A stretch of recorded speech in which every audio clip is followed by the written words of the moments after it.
ভিডিও দেখলাম, কবরে লাশ রাখার পরে ভিতর থেকে লাশের যে আওয়াজ আসতেছে, একজন আলেম এভাবে নিচে কবরে গিয়ে তাকে দোয়া পড়ে পড়ে চেষ্টা করতেছে একটু শান্ত করার।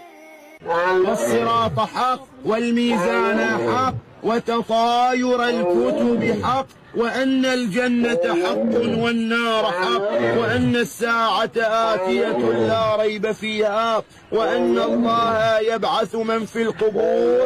أفهمت يا عبد الله؟ ثبتك الله بالقول الثابت وهداك الله إلى صراط مستقيم وعرف الله بينك وبين أوليائك في مستقر من رحمتك. اللهم جاف الأرض عن جنبيه واصعد بروحه إليك ولقه منك برهانا.